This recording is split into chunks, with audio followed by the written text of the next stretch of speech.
Énorme nouvelle qui touche l'Inter Miami. Phil Neville s'en vient coacher au Canada. Après Wonderwall, le Minnesota chante « Achoy, tu me fais mal ».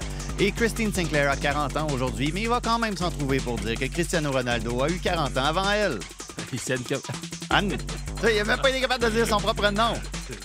C'est formidable. Ici, Assun Camara. Ici, Olivier Tremblay, et vous écoutez Tellement Soccer. On le garde comme ça, ouais, ça me va.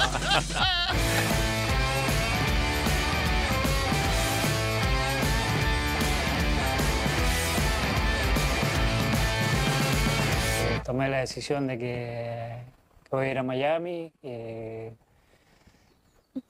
Todavía no tengo cerrado 100%, nos falta algunas cosas, pero bueno, decidimos continuar el camino ahí.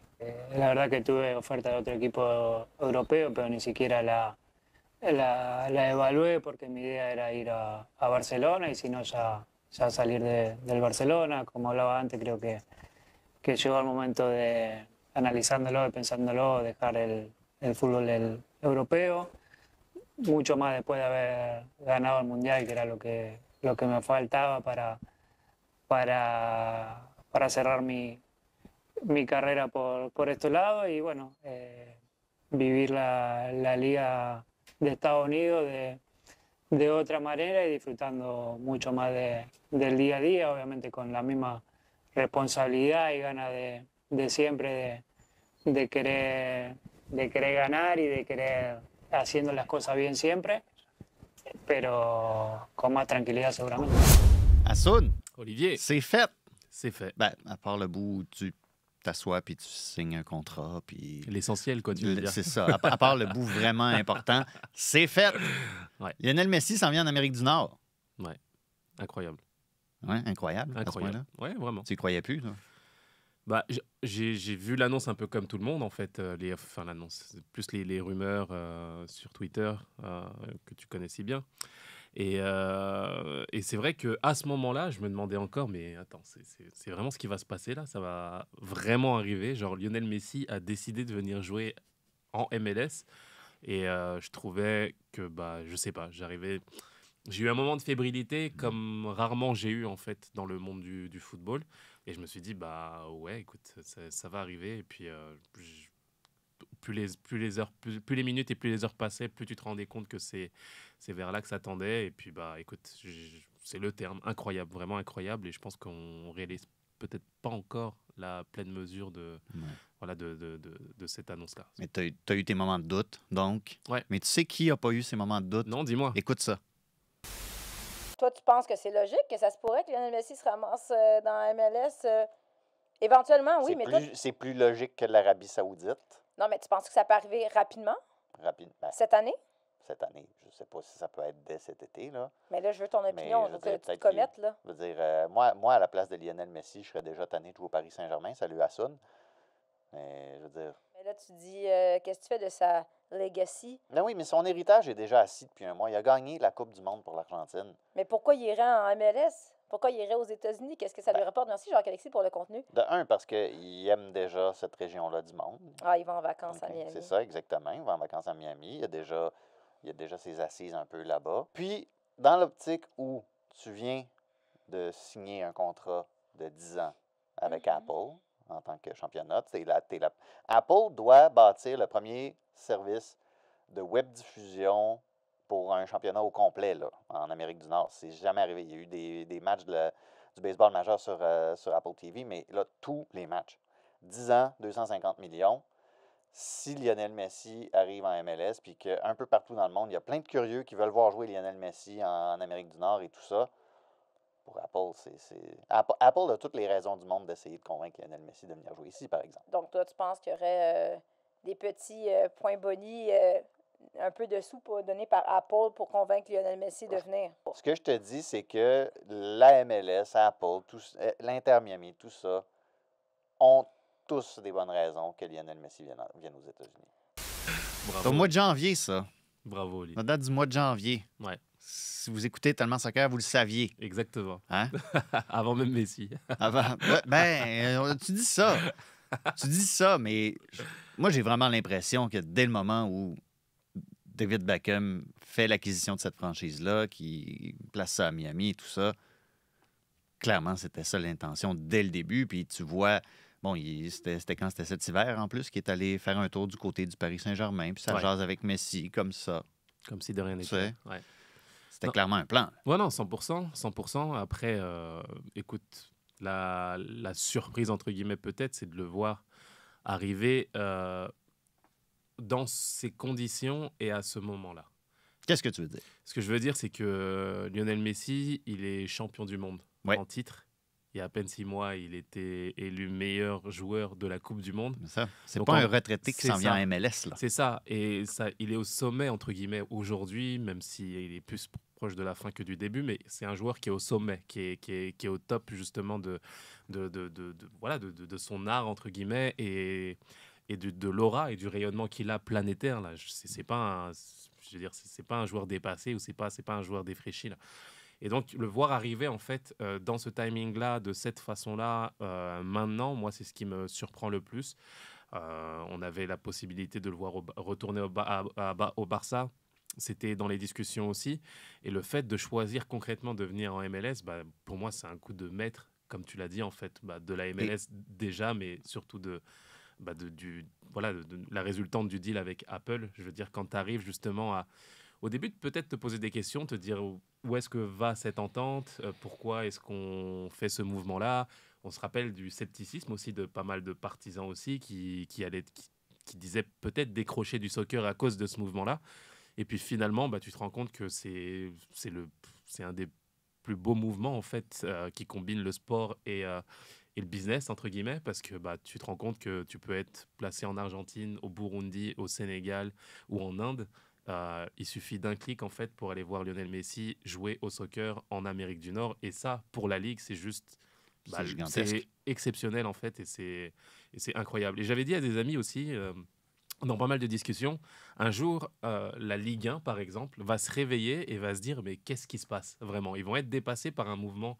par un changement en fait de paradigme, de façon de consommer du football, de voir l'émergence de la MLS, parce qu'il y a pas mal de regards aussi qui ont été péjoratifs sur la MLS. T'es pas sérieux. Ouais, un petit peu.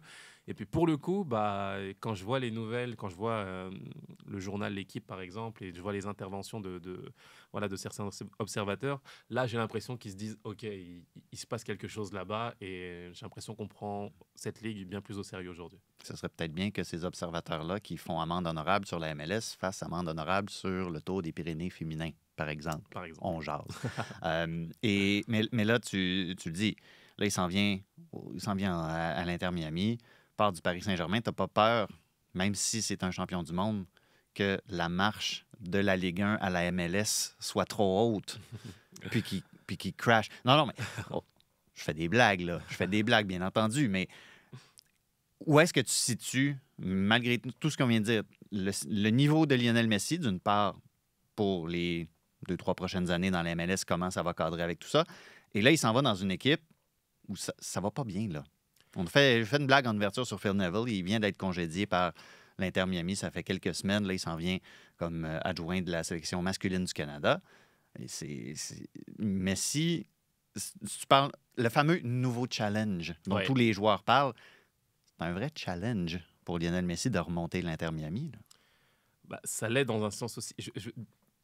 Déjà, je me répète, mais c'est incroyable pour l'Inter. C'est vraiment incroyable pour l'Inter Miami, pour la MLS, de recevoir un joueur comme celui-ci. Donc forcément, il y a l'engouement, il y a le football, tout ce que ça va amener, le monde autour. Et c'est vrai qu'il y a des enjeux aussi de l'autre côté, savoir comment est-ce qu'on va gérer finalement son arrivée, est-ce qu'on va l'entourer pour... il va falloir qu'il joue à un moment donné, là. Parce c'est que ça l'affaire, il faut qu'il joue. Exactement. Est-ce qu'on va l'entourer de joueurs de plus grande qualité pour qu'il puisse s'exprimer au mieux, ou est-ce qu'on compte sur lui pour être tout simplement le sauveur de cette équipe et créer de la déception, parce qu'à la fin, c'est à 11 qu'on joue au football, tu vois.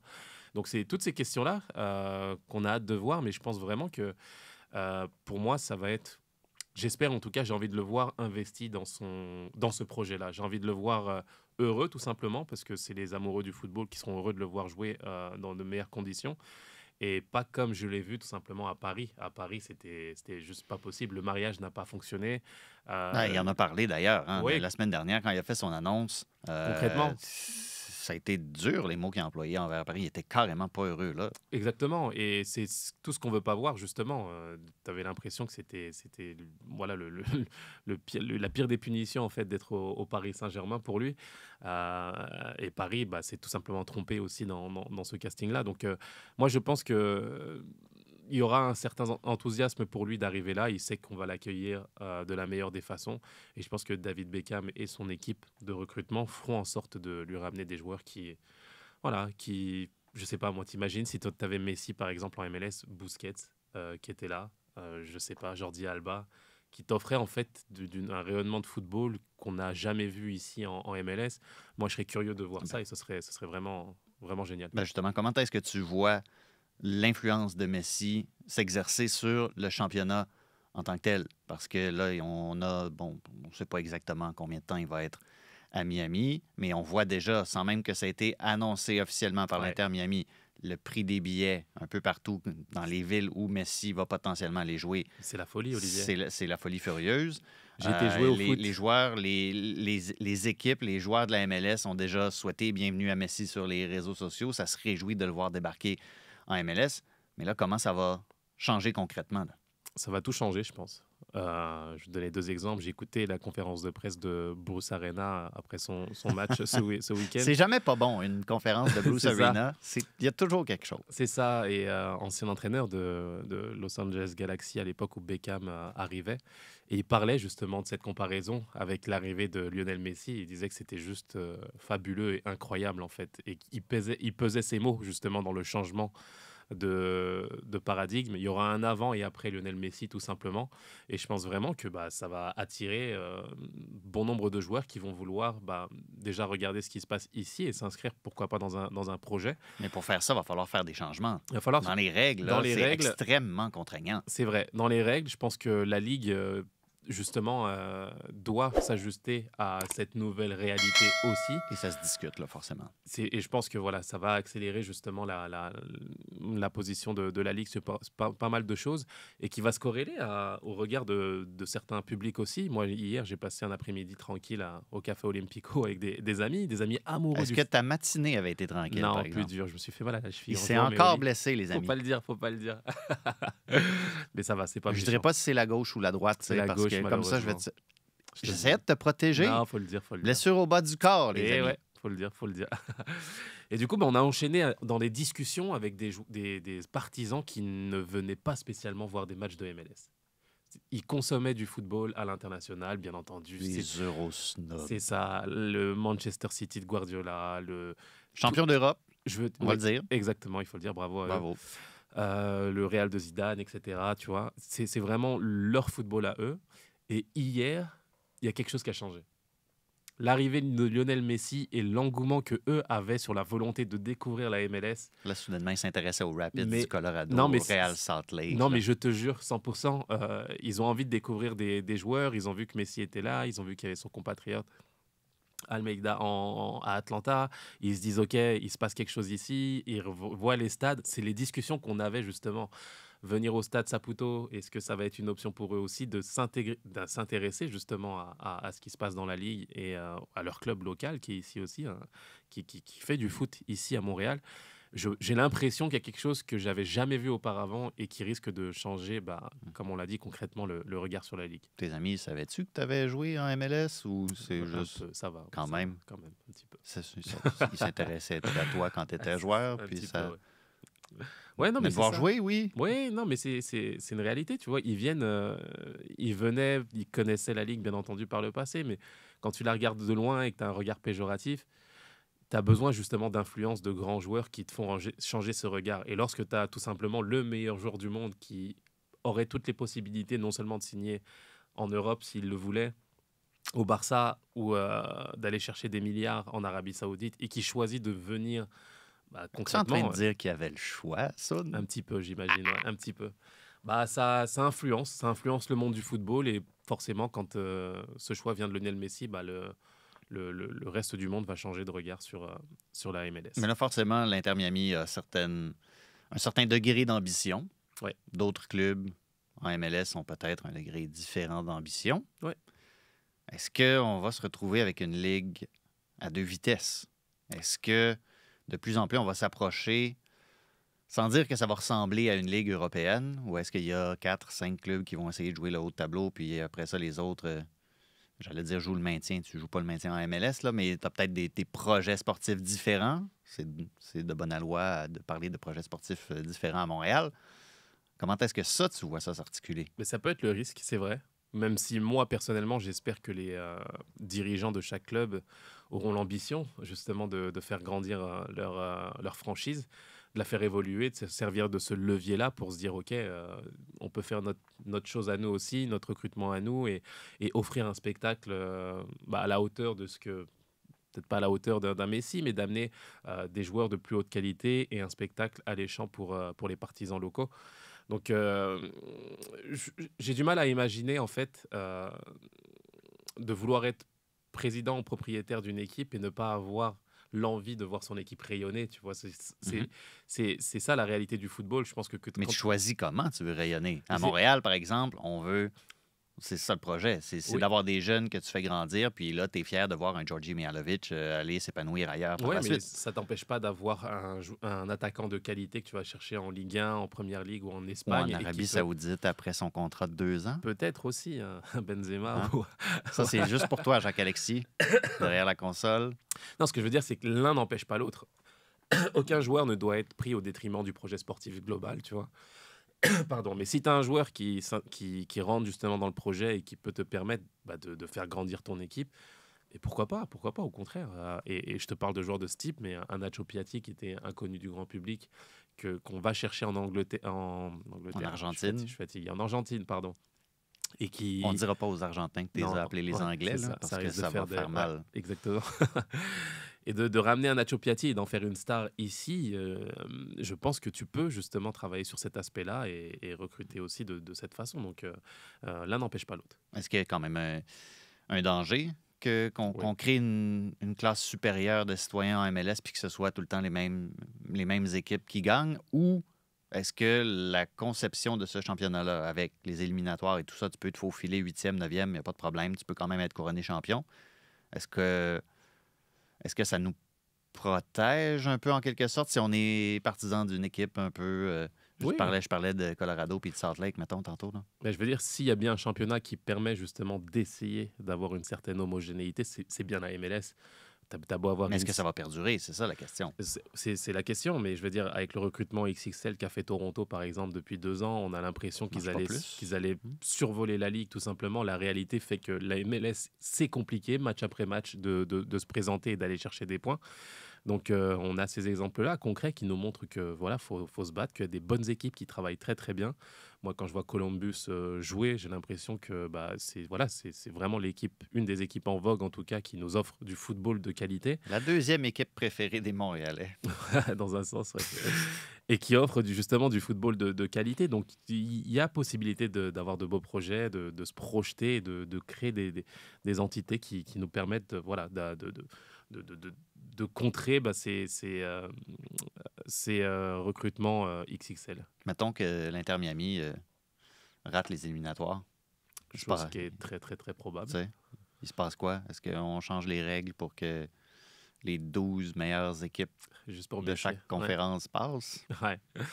Non, je pense qu'il faut accepter le sport. La réalité, c'est que c'est le terrain qui doit décider justement du sens du football. Ils sont très très mal engagés. Ça va être très compliqué pour eux, même avec un Messi sur le terrain, d'accrocher les séries. C'est la réalité. Maintenant, je pense que les gens cette année sont déjà prêts à comprendre que c'est peut-être pour l'année prochaine qu'on risque d'avoir une évolution dans l'équipe et de voir aussi comment ils vont réagir dans le tournoi qu'est la Leagues Cup, qui permet justement à cette équipe-là, pourquoi pas, d'aller chercher un trophée. C'est ça, est-ce que tu les vois se concentrer là-dessus, la Leagues Cup? Inconsciemment, oui, je pense que ça va être l'idée. Tu as une toute nouvelle une compétition qui arrive de cette façon-là. Tu joues contre des équipes mexicaines. Seul espoir pour les Montréalais de peut-être voir Lionel Messi contre leur équipe par ailleurs, la Leagues Cup maintenant. Exact. Donc, jusqu'à l'an prochain, bien sûr. Ouais. Donc forcément, je pense que ce tournoi-là va servir aussi de levier pour se dire, OK, écoute, on va concentrer nos forces sur ce tournoi-là et pourquoi pas aller chercher un trophée malgré tout. Et remettre dans le visage de la Ligue mexicaine que c'est la MLS qui a eu Messi Exactement. et pas eux. Exactement. Tu sais, on parle d'efforts de collaboration entre ces deux championnats-là. On peut quand même Ouais, il y a montrer une certaine concurrence. toujours. Tu viens de parler du terrain. J'aimerais ça que tu te remettes dans la peau d'un joueur, suggestion de Jacques-Alexis Bernardin, encore une fois derrière la console. Comment est-ce que tu vois l'adversaire réagir devant un Lionel Messi? Par là, je veux dire, disons que Messi est de ton côté. Là. Ouais. C'est peu probable parce que, bon, vous n'êtes pas du bon côté. Disons que imagine-toi latéral gauche. Tu défends contre Messi. As-tu peur un peu de ce que tu pourrais y faire? As-tu peur d'être le gars qui va péter la cheville, parce que c'est de bon ton, péter la cheville de Lionel Messi? Non, forcément, tu peux pas faire comme si c'était un joueur lambda, c'est pas vrai. Ça joue dans ta tête quand même. Exactement, ça joue dans ta tête quand tu as un Messi face à toi ou des joueurs de grande qualité.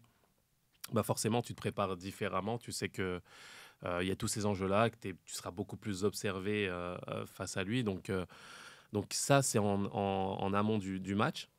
Mais une fois que le coup de sifflet est donné, là, je veux dire, tu es là justement pour jouer pour ton équipe. Et toutes ces questions que tu te poses, vraiment, c'est vrai que tu te les poses avant le match. Tu te dis, tu sais, je veux dire, dans les conversations, on vient de charrier, on vient de dire, oh, fais gaffe, aujourd'hui, ça va être chaud. Lorsque je jouais contre Orlando et que j'avais Kaka, par exemple, je devais m'occuper de Kaka rentrant au milieu de terrain. Bah, je veux dire, les gars venaient et disaient, hey, aujourd'hui, t'as un client aujourd'hui, tu vois.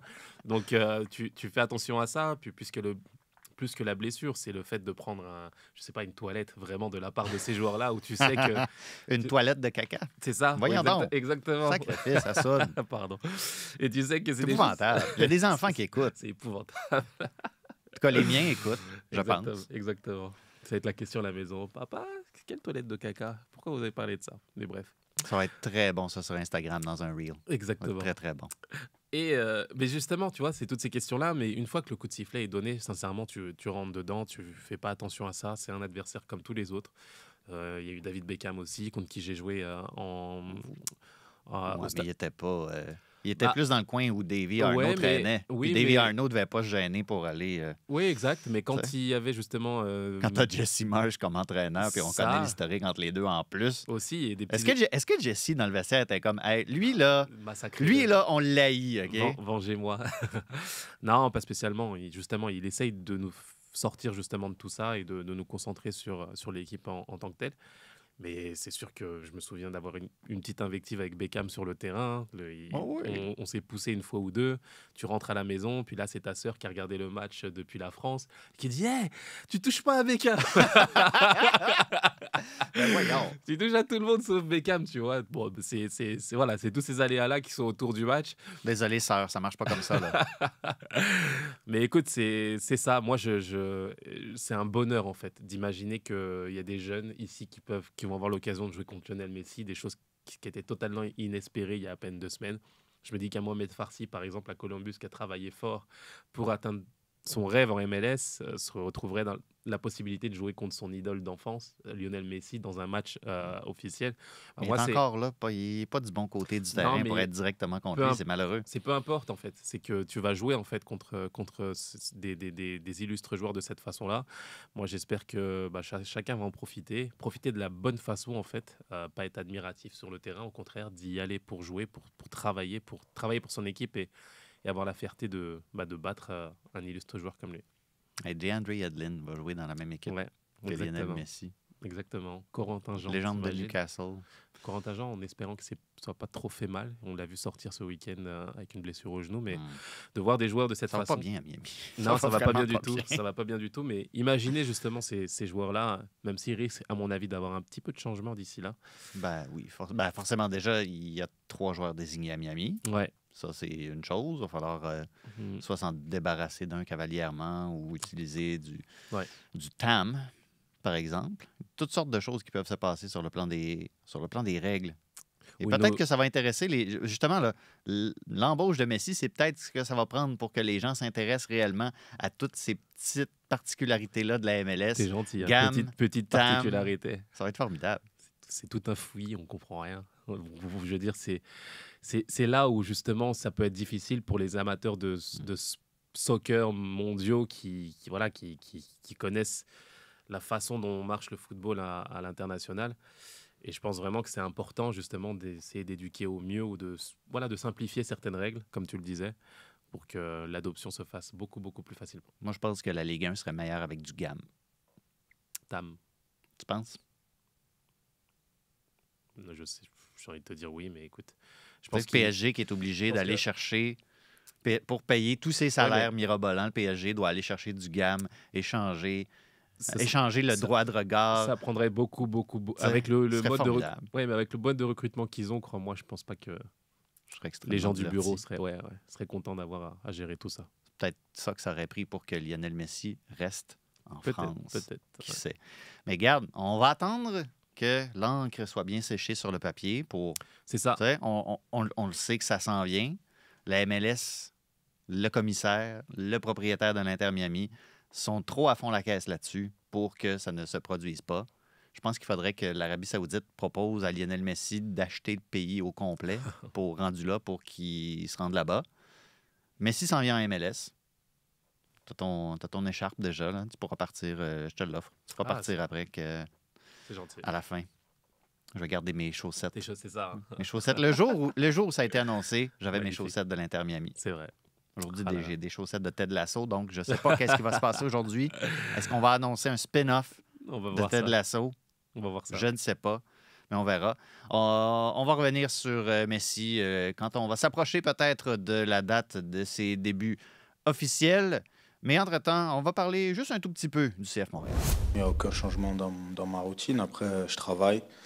Maintenant, on me côtoie comme un joueur de second rang. C'est à moi de montrer mon caractère, mon professionnalisme. Ça fait 2 ans qu'on me ramène quelqu'un à mon poste et c'est à moi de bien faire sur le peu de temps de jeu que j'ai. Donc, c'est à moi de fructifier les minutes, être offensif, être dangereux, apporter ma vitesse comme j'ai pu le faire et sur les derniers matchs. Donc là, j'ai eu une belle occasion. J'ai su me la créer sur un super bon ballon de Gabi. Puis ça a été au fond. Je reste professionnel, quoi qu'il arrive. C'est à moi de bien faire, à moi de montrer ce que je sais faire sur le terrain. Pour moi, j'ai été formé comme ça. Quand tu performes, tu mérites d'avoir ton temps de jeu. Après, il y a les choix des coachs, il y a les choix des directions. Je me concentre, ce que je peux contrôler, c'est sur le terrain. Donc, je fais ma passion. Quand je joue pas, je dis rien. Et je rentre, j'essaye de faire la différence. C'est tout ce que je sais faire, le mieux. Donc, pour moi, je me concentre là-dessus. Te souviens-tu, Hassoun, de la dernière fois que le CF Montréal a donné un but à l'adversaire à domicile? C'était il y a cherche. Un petit peu plus de 600 minutes.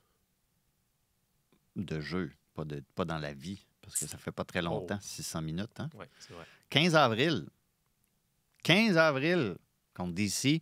Depuis ce temps-là, 7 blanchissages de suite, dont un contre l'Inter Miami de Lionel Messi. C'est pas rien, ça. C'est pas rien. Aujourd'hui, c'est pas rien. Grosse réussite pour l'Impact. Victoire de 4-0 contre le Minnesota United, dont un doublé de Mason Toye qui n'a pas célébré dignement contre son ancien club. Hein? Es-tu fan de ça, toi, ne pas célébrer contre son ancien club? Ça dépend de la façon dont tu es parti, en fait, du club. Ouais. Hein? Tu as été super bien traité, ça s'est bien passé, que tu es parti de façon correcte, il n'y a pas de problème. Mais si tu prends justement un coup de pied aux fesses et qu'on te dit, écoute, on veut plus de toi et qu'on est bien content de te voir partir, crois-moi, c'est les ailes qui sortent. Les ailes qui sortent au poteau de corner pour montrer toute la joie. Donc, écoute, ça monte, c'est bien. Ça dépend de la situation de chacun. Je pense qu'il est reconnaissant aussi de la chance qu'il a été. C'est ce qu'il a dit d'ailleurs, je pense, en conférence de presse, qu'il était reconnaissant de la chance qu'on lui avait offerte. Exactement. Au Minnesota. Aussi un but, on l'a entendu en tout début de bloc, Zachary Brault-Guillard qui, moi sincèrement, j'ai vu ce ballon-là partir de son pied, je pensais que ça allait défoncer le filet. C'était ce qu'on appelle parfois en Angleterre un Thunder Bastard. Oui. Sacrifice. franchement, le but est magnifique. Hein, c'est pas mal. La transversale de Corbeau aussi. La transversale de Corbeau. La transversale, la défense de Minnesota se couvre pas de gloire, c'est vrai. Mais c'est pas la seule transversale qui a mis sur un 10 sous, le monsieur Corbeau. Là. Franchement, elle est exceptionnelle, en fait. Et j'insiste sur le mot parce que d'arriver justement sur une seule passe à mettre à revers, non pas une ligne, mais pratiquement toute l'équipe, en fait. C'est-à-dire que tout le bloc a été justement surpris et pris par cette passe exceptionnelle dans le dos du défenseur. Et, ça nous rappelle les bonnes années de Hernan Bernardello. C'est ça. Non, vraiment magnifique, une transversale. Vraiment, quand il l'envoie, j'étais oh, ok, elle y va. Et là, je me demandais comment justement Zachary allait pouvoir contrôler ce ballon. Il le fait formidablement bien, en fait. Il se l'emmène pour aller marquer. Il prend le temps d'arriver devant la surface. Il regarde un petit peu ce qui se passe autour de lui. Et puis là, il allume et il fait la différence. Et ça, c'est des buts auxquels il faut donner crédit justement au travail de l'entraîneur aussi, à l'équipe, à Zachary qui fait bien, franchement, dans l'attitude, pas seulement ce week-end, je pense. Oui, il disait dans l'extrait, c'est ça. Il nage à contre-courant presque depuis qu'il a signé une prolongation de contrat. Exactement. On en parlait un peu la semaine dernière. Il y a eu pas mal de discussions justement autour de son contrat, la façon dont il allait être intégré à l'équipe. Et moi, je suis content justement de voir des jeunes qui sont dans cette position et qui ne lâchent pas en fait et qui arrivent à être récompensés. Il est quasiment de l'âge d'or dans cet effectif-là, Zachary Brault-Guillard. Oui, ça je dis jeune parce que nous, on est vieux. C'est ça. La vieille cheville. Ouais, très très vieille cheville. Et du coup, c'est ça. Moi, je suis content de le voir justement travailler fort. On sent que même s'il est de côté, lorsqu'il rentre sur le terrain, il a quand même une bonne condition physique qui lui permet d'avoir la confiance de faire ce qu'il fait et ne pas avoir à tergiverser et de se dire ok, qu'est-ce que l'entraîneur va penser de moi? Est-ce que je vais être assez en forme pour pouvoir me mettre en avant? Il a de la qualité pour aller vers l'offensive. Et j'ai envie de lui donner crédit, bravo, parce que c'est un joueur qui amène un plus à l'équipe.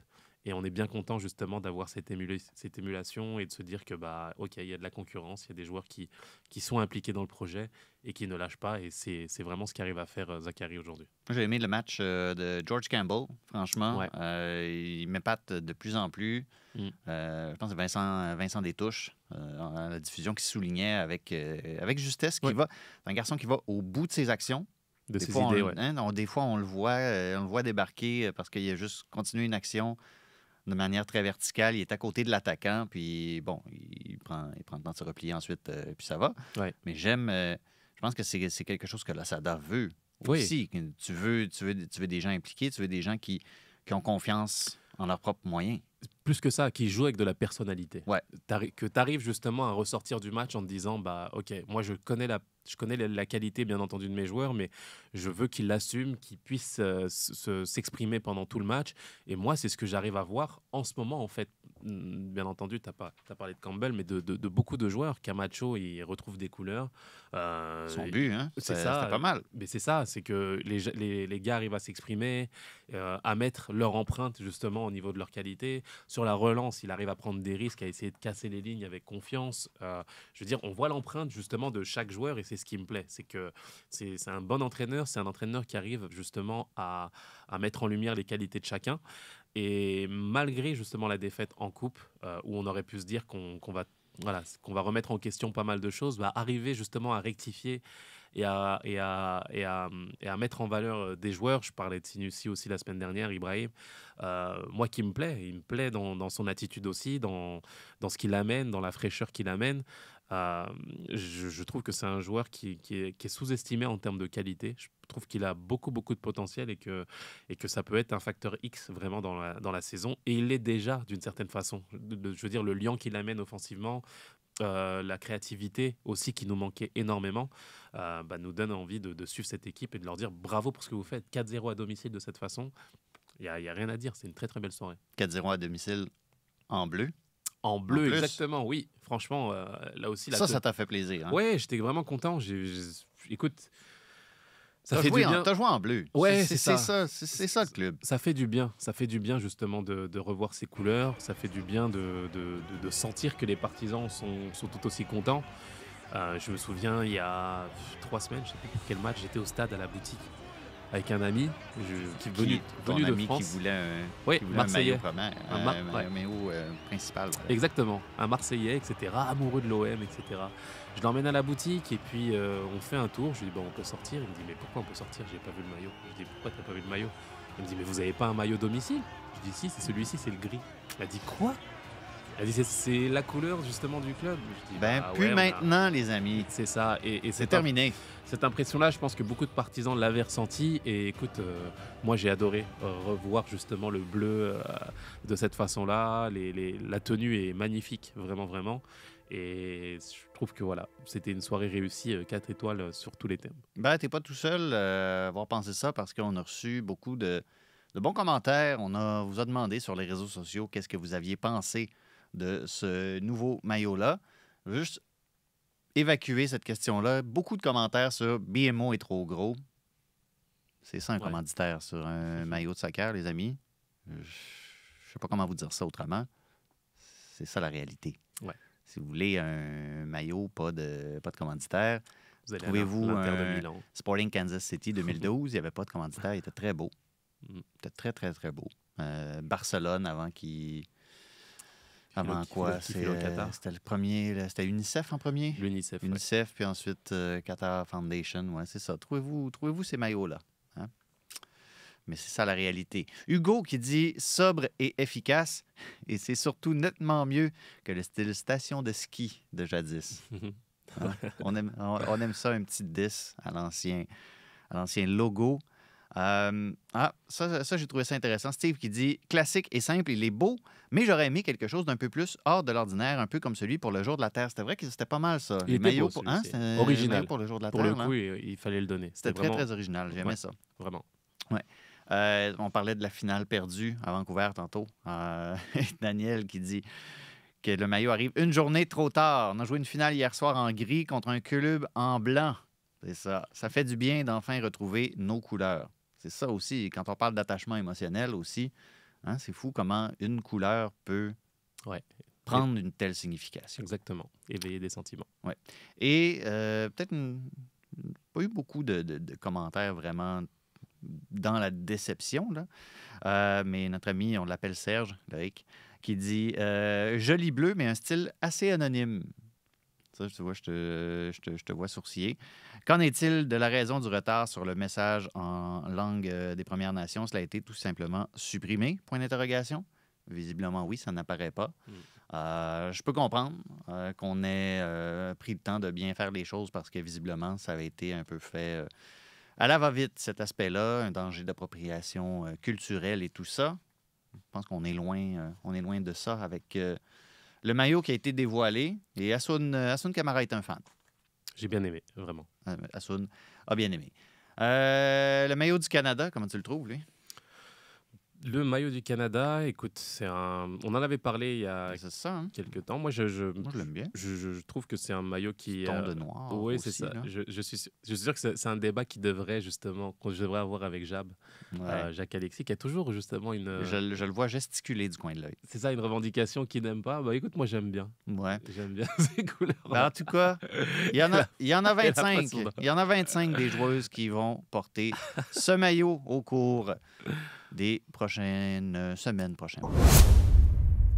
Yeah, no, it was. I mean, the obvious one from in terms of length in the program and everything is Gabby Cole. I think that was the one that, you know, Gabby's had a lot. She couldn't play many minutes in the She Believes for us because of an ankle injury.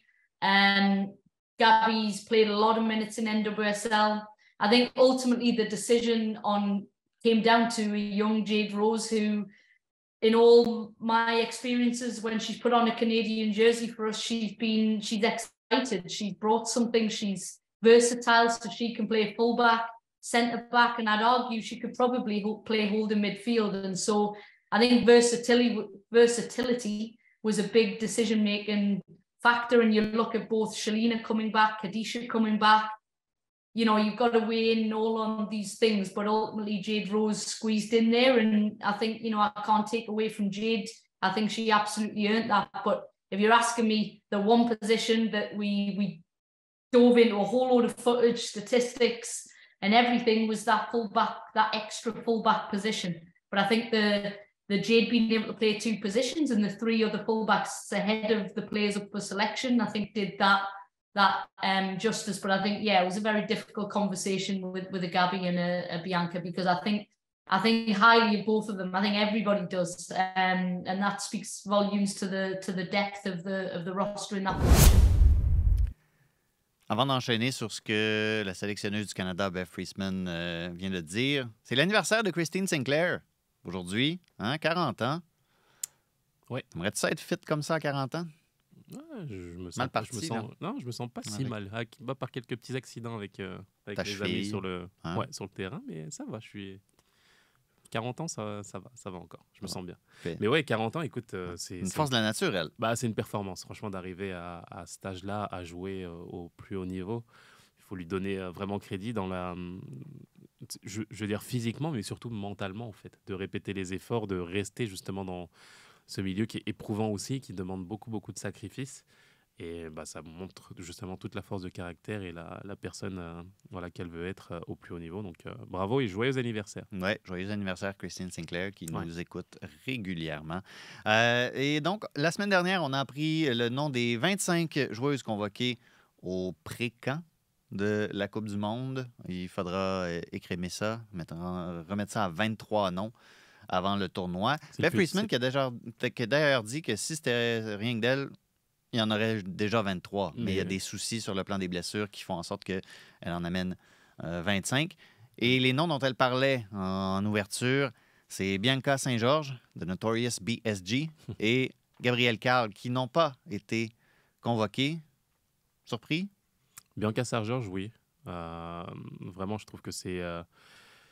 surpris, c'est dans la façon en fait dont sélectionne Beth Friesman ses filles, c'est pas forcément quelque chose qui me surprend. Je pense qu'on a vu pas mal de surprises ou de décisions qu'elle prenait pour son groupe qui prêtaient justement à discussion. Par exemple, le simple fait d'avoir Christine Sinclair prise à 40 ans peut amener des discussions, en fait, si on se dit la vérité, pour une Coupe du Monde de très très haut niveau. Non, oh là là, le crime de lèse-majesté. Non, mais c'est une réalité. Ouf. C'est une réalité. Comment est-ce qu'on gère justement un groupe? C'est toute la difficulté, bien sûr, mais des choix qui peuvent être contestés et contestables aussi lorsqu'on est une équipe prétendante justement à la victoire, même si c'est plus dur en Coupe du Monde. Et je pense qu'il y a des décisions qui sont fortes, c'est vrai, mais j'ai l'impression que on s'achète une paix, peut-être pas, mais qu'on amène justement au bout certaines filles qui pourraient être justement discutables aussi. Donc, juste sur le plan des blessures, quand tu regardes Desiree Scott, Nichelle Prince, ça va être vraiment juste. Ouais.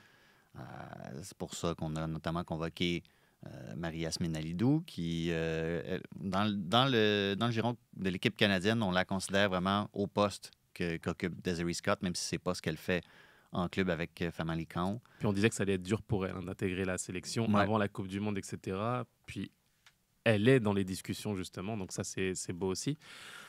Mais et c'est ce qu'il y a de plus dur, je veux dire, quand tu prends un groupe, entre guillemets, élargi, dû à peu importe les raisons, que ce soit des blessures ou autres, les deux qui vont sortir, je peux te dire que ça, c'est des moments extrêmement difficiles à vivre aussi. Il y en a juste deux. C'est pas comme si tu en convoquais 30, puis là, il y en a 7 qui retournent ensemble. Un peu la queue entre les jambes, c'est triste. C'est ça, mais même une, c'est... Ouais, c'est même là, justement. Mais ça reste, c'est des choses qui restent. Moi, je me souviens de joueurs en 1998, comme Sabrina Mouchi ou d'autres joueurs en équipe de France, qui ont été écartés à un mois de la Coupe du Monde. Je peux te dire que 20 ans après, c'est des discussions qui sont encore présentes aujourd'hui et pratiquement des traumatismes qui auraient pu changer leur vie. Donc, il aurait gagné la Coupe du Monde. 198. Ouais, c'est ça. C'est malheureux, c'est triste. C'est difficile. Ça reste à vie. C'est ça. Donc voilà, c'est vraiment l'enjeu, je pense, autour de cette sélection-là du Canada. Les retours de blessures. Quinn aussi. Elle joue quand même quelques minutes, ça et là, pour l'OL Reign. Quand même, le nom de peut-être Clarissa Larissé, qui est peut-être justement en danger si jamais on décide ultimement que Desiree Scott, Nichelle Prince, ça ne passera pas. Evelyne Viens peut-être, qui est dans cette bulle-là, la fameuse bulle. Elle a toujours été dans ce type de discussion aussi. J'ai l'impression que c'est une habitude pour elle aussi. Mais on espère que les choses... Moi, personnellement, j'aime beaucoup ce qu'elle arrive à amener dans sa grinta, justement, à ne jamais rien lâcher. Et elle mériterait, à mes yeux, en tout cas, d'être dans cette sélection-là. On verra comment ça va s'articuler en termes de préparation aussi, parce que, bon, on sait, on n'en a pas beaucoup parlé, mais il n'y a encore pas de contrat de travail entre la fédération et ses équipes nationales, mais c'est un sujet qu'on aborde très peu, là. C'est très, très peu. Il y a ça. Il y a les matchs qu'il faut jouer aussi. Il y aura un match à huis clos contre l'Angleterre le 14 juillet. On aurait pu choisir la France, franchement, pour fêter... fête, exactement. Fête nationale. Ouais. Mettre un 3-0 aux Françaises pour leur fête nationale. Je pense pas que ça serait arrivé. Et il y aura aussi, Friesman a dit en conférence de presse qu'il y aurait un match contre une équipe de garçons australiens qui vont avoir l'occasion d'une vie de se prouver devant une équipe nationale. Oui, ça va être intéressant. Parce qu'on veut travailler quand même des trucs tactiques, il faut le reconnaître. C'est pas comme si il y avait été légion, les matchs de préparation pour le Canada. Et quand on parle de trucs tactiques, c'est pas comme si l'équipe du Canada, quand elle a gagné la médaille d'or aux Jeux olympiques, c'est pas comme si on avait révolutionné le soccer non plus. Exactement. On veut peut-être essayer de créer quelque chose de plus alléchant, dirons-nous. Mais Jordan Aitema qui marque des buts en NWSL, ça, je l'ai déjà dit, je pense, là, mais on dirait que chaque fois que je la vois jouer, je suis comme... Quoi, c'est tout? Je sais pas si toi, tu la vois jouer puis ça t'émerveille, mais je sais pas. On dirait qu'elle se force pour pas être performante quand moi je la regarde. Ce sera la dernière Coupe du Monde aussi de Sophie Schmidt qui passe des bons moments en NWSL. Dernière de Christine Sinclair. Forcément, on pense à 40 ans. Bon anniversaire pareil. On ne serait pas surpris de l'avoir continué. On va voir ça. On va suivre cette Coupe du Monde-là attentivement. Je serai là-bas. On va aller passer quelques bons moments en zone mixte à essayer de comprendre pourquoi le Nigeria a été si tannant. Quoi que ça va pas bien, l'équipe du Nigeria. Je lisais ça, là. Il y a comme une espèce de guerre civile au sein même de l'équipe entre différentes ethnies. Non, pas du tout. Entre certains cadres. Il y en a qui sont plus fidèles à celle qui joue à Barcelone, là. Son nom m'échappe. Okay. Je m'en veux, je vais le trouver. C'est sûr que je vais le trouver dès qu'on va avoir dit on se revoit la semaine prochaine. C'est sûr que je vais le retrouver, là. Elle. Puis une autre cadre, la défenseur centrale qui est là depuis forever, qui est aussi, je pense, qui approche 40 ans. Ouais. Et ça se passe pas très bien. Ils ont perdu 8 matchs de suite à un moment donné au début de l'année. C'est pas bon signe. Et l'Australie, ça va être un client assez compliqué. On va regarder tout ça, on va suivre l'évolution de la situation. C'est pas parce que la saison est finie en Europe que nécessairement nous, on va avoir fini. On a beaucoup de Messi à se mettre sous la dent et une cheville à aller sous la glace. À les mettre sur glace. Assoun, merci. Un plaisir, merci. On se retrouvera la semaine prochaine, les amis, pour un autre Tellement Soccer. Sur tous les terrains et sur tous vos appareils, Radio-Canada Sport.